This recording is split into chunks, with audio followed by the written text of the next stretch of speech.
The world and the nation are still talking about yesterday's events in Washington. We'll talk about it tonight.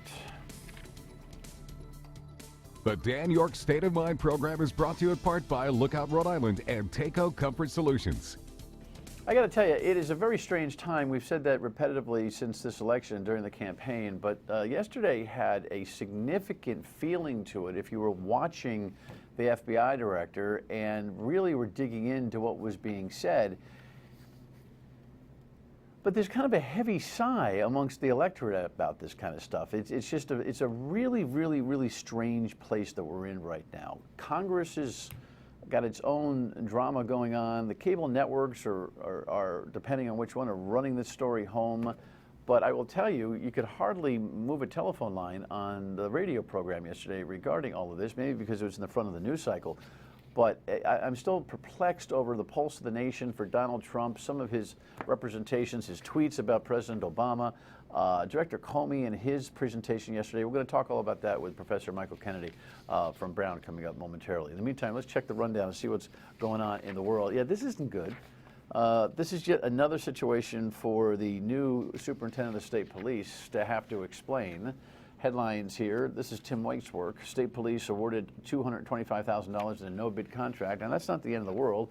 They're dipping into a pool of money that's, in the millions based on some manna from heaven they got in a settlement. But Tim writes this story, and you should take a look at it because you're not supposed to do things this way.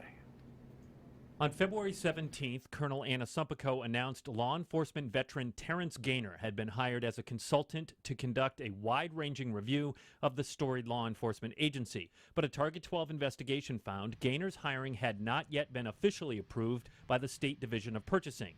As Sumpico applied for a no-bid contract on February 22nd, the same day, Target 12 requested the documents on Gaynor's hire. The contract was approved March 2nd. He came highly recommended, I think, from my general counsel as somebody who has a great reputation in the industry. Governor Gina Raimondo confirms for Target 12 her office brought Gaynor's name to the state police twice, both before and after Sumpico took over. When I interviewed the new colonel, she felt strongly that it was an opportunity to have a fresh look at all the practices and procedures.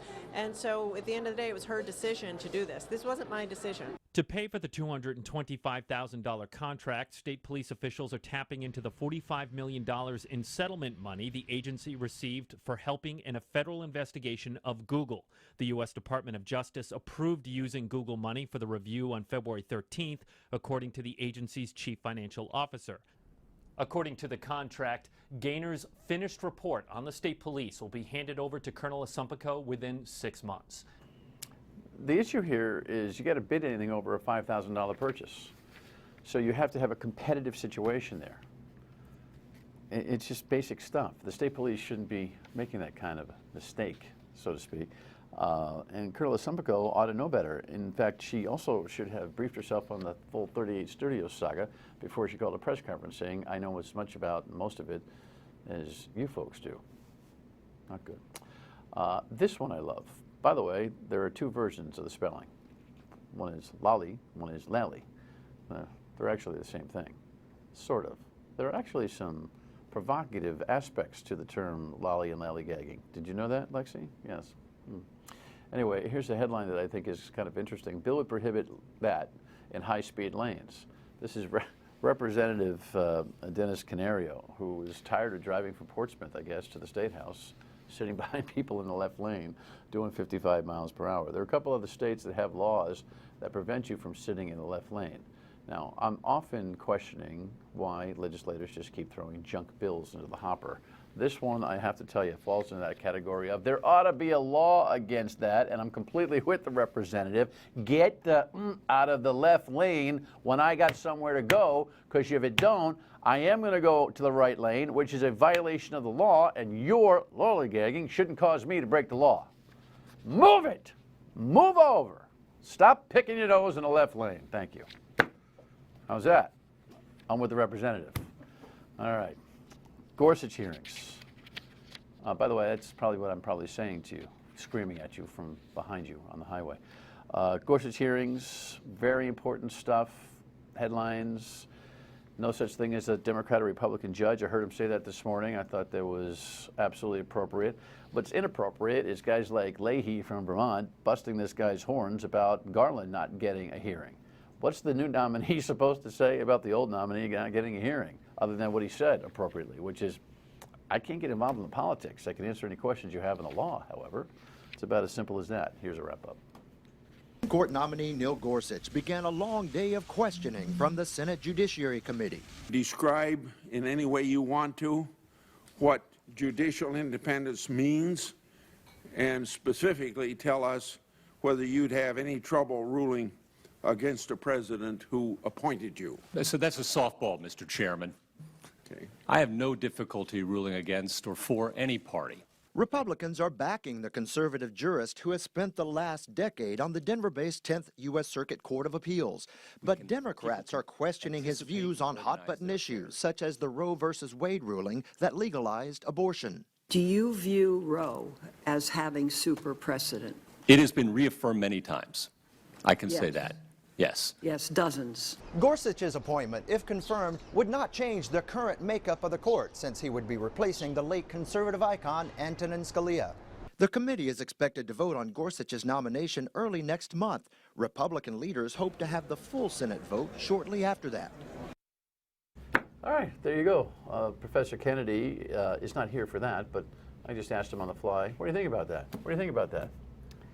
So it's pretty obvious that Judge Gorsuch will be approved, and that will be a win for President Trump, and that's one of the things he promised to do. So that's one thing that will buttress his cultural authority. Amen for that. I like this guy. Looking at him, obviously you can't make a serious long-term judgment in a couple of days of seeing a guy for the first time on television. But he was asked by Lindsey Graham whether Donald Trump asked him about overturning Roe v. Wade. He said no, and if he had, I would have got up and left. That's the right answer for a judge. It's a real interesting political thing, though, isn't it? Presidents promise a certain amount of bias for their nominees for the Supreme Court, and then the nominees come in and talk about the law being the superseding concept and that there is no bias. The average American has a little trouble with the computation. Well, I mean, the law is never self-evident. One always has to interpret the law. And so what the political contest is over how one is going to interpret the law. I don't know enough about Judge Gorsuch to comment on how he will interpret Roe v. Wade or any of these other things. But what I did like, and what needs reaffirmation, is the significance of an independent judicial branch. That statement was, even though appealing to the Republican side, it's even more appealing to the Democratic side, given the ways in which President Trump has treated the judicial branch. Yeah, this is Donald Trump's shining moment, seems to me, and he ought to let it wallow a little bit, stop tweeting, and just and just take a breath over what seems to be a good nominee. The Democrats should be crazy, even though they're all bent out of shape over what happened with Judge Garland and the campaign season debate as to whether somebody ought to be nominated late term with President Obama. They'd be really crazy to get in front of this thing right now, unless something pops up that we don't know about. Right. Right. But you know, if President Trump would like to become president of all Americans, he would promise to make Judge Garland our next Supreme Court nominee. That would be quite a statement. Well, that would necessitate somebody getting off, retiring, or passing away here. In the next 4 years, I think that's possible. That's fascinating. All right, let me tell you about Navigate Credit Union, and then we're going to talk about the goings-on with the hearings yesterday, not for Judge Gorsuch, but for Comey and the NSA director. It was quite something. So is Card Valet. High technology, literally on your smartphone, to be able to track everything you do with that debit card of yours or your credit card. The information that you have at your fingertips with Card Valet is fascinating. It's just one of the new technologies that Navigate Credit Union brings to you every single day. Member NCUA, check them out at navigancecu.org. Be right back.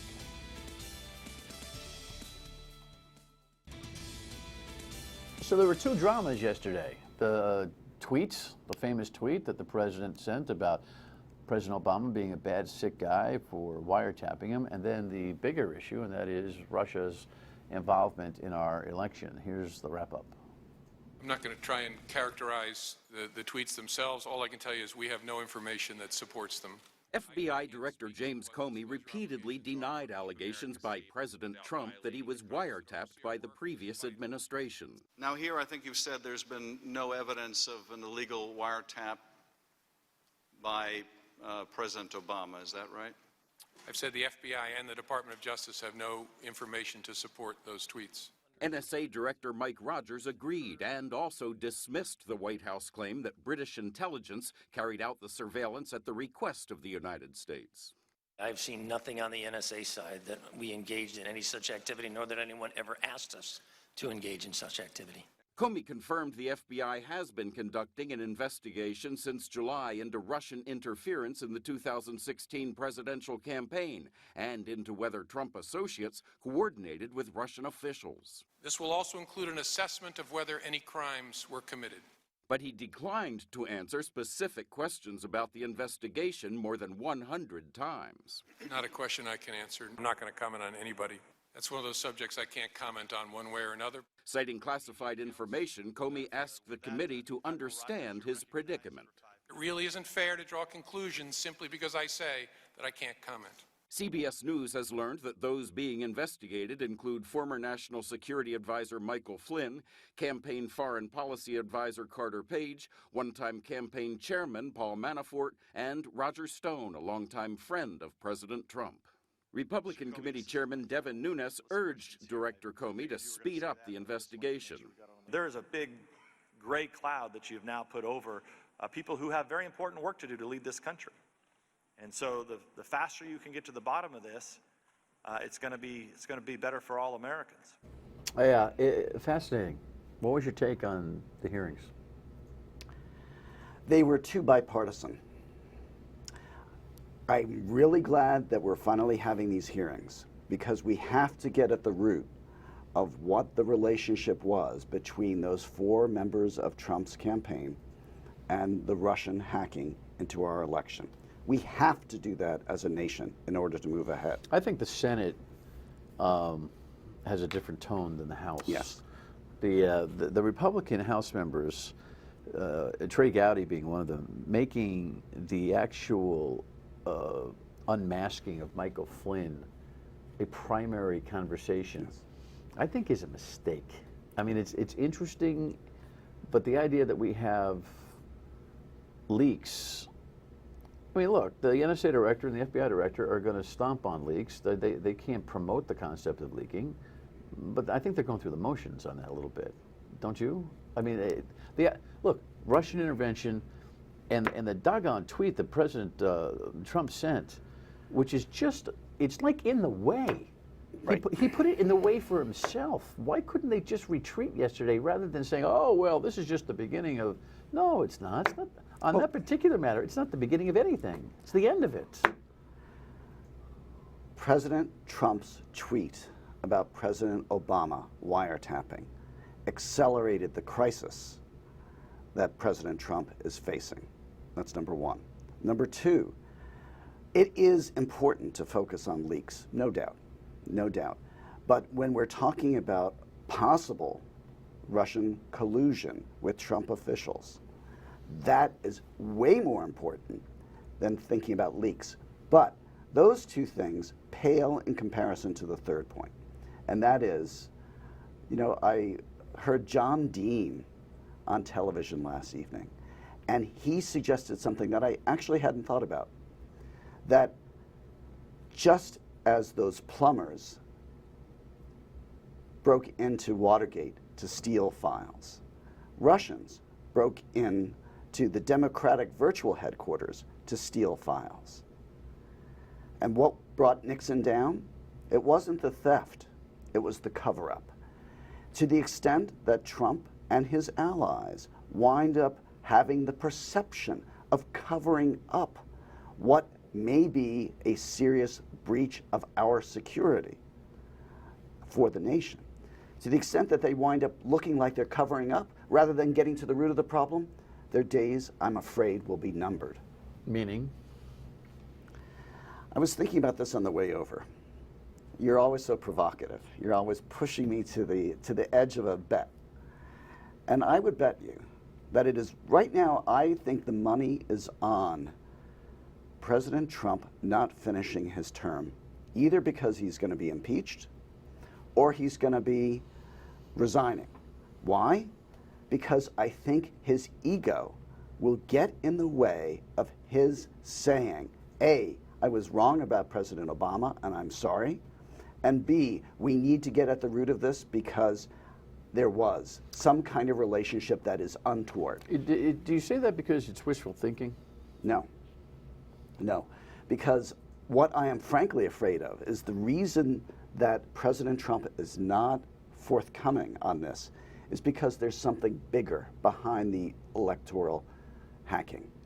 And that is the ways in which all sorts of, may I say, shady Russian investors are implicated in Trump's financial empire. So here's the problem. If all of a sudden we discover that there's a relationship between Trump campaign officials and Russian intelligence, we're going to then ask why. And in fact, one of the reasons there may have been a relationship was because there was financial relationships before. And as soon as you ask that, then you can't stop, because then you have to go and find out who is invested in the Trump empire. Yeah, this is part of the problem with a guy who's almost too rich to run. He was almost too rich to run. By the way, do you know it's $600 million for him to be operating out of New York City and Mar-a-Lago? $600 million, that's $6 million, $600 million, just because of the way he operates. Sometimes, you know, I would never want to discriminate against the super rich, but that's an interesting concept. And they cost us more. Yes, well, I'm just saying, well, ironically. But the idea that he has he has to have had relationships, and it's been, you know, Putin's my friend, and I don't know him, da-da-da, and you know, he does a beauty pageant there. And, I mean, there's all sorts of things that are just there for the record that are hardly deniable, that they make an effort to deny exist, which is really not going to be in their best, in the country's best interest. It's one of the craziest stories I've ever seen. But you know what? When we come back, we'll talk about the general public. Because general public's just kind of like, yeah, whatever. Stay with us.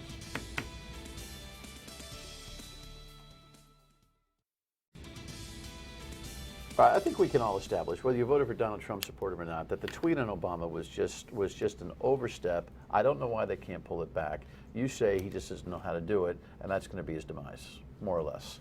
We'll see. I keep hoping that he's going to get smarter. He's got a health care plan that he's trying to revise. The Gorsuch nomination, not so bad. I mean, he doesn't have to fail, right? No. He doesn't have to fail. No, he is his greatest obstacle. Yeah. However, you're suggesting that your instinct tells you that his relationships are so profound financially, Russia, that it's an inevitable problem for him. Unless he can keep us from going there. And so this is, I mean, my sociological sense, I don't have the data, but the only reason in the end why his advisors are not getting him to come clean on this is because there's something far worse there. Now, if that's the case, then everything is understandable. Otherwise, it's not understandable. And the reason why, you know, we're going to have differences on the Muslim ban.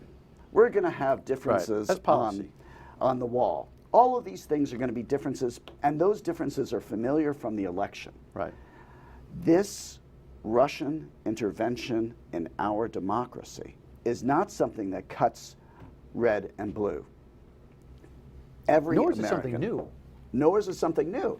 But they have been able to distract it from our focused attention. Now, thanks to President Trump's tweet about President Obama, we can't let it go. At least the political figures can't let it go. The general public is very strange right now. There's this kind of, it's not nonchalance, I don't know if it's lethargy, I don't know what it is. He has raised the bar of holy cow to a level where it's just, whatever, let me know if he gets in trouble, otherwise stop talking about him. Can you explain that to me as a sociologist? Yes. Well, I don't think I'm the only one who can do it, but in fact I can rely on my students. I'm teaching an introductory sociology course at Brown University right now, and about 1/5 of the classes we focus on how Trump challenges our sociological imagination. And one of the students yesterday came up with this brilliant observation, building on the work of another sociologist who says, actually, a lot of evangelicals identify with Trump. Why? Because he is the winner in the coming crisis. So, but Travis Williams is the undergraduate's name, and he said this. He says, you can't read what Trump says. You can't listen to what Trump says as if he's speaking factually. He speaks in parables.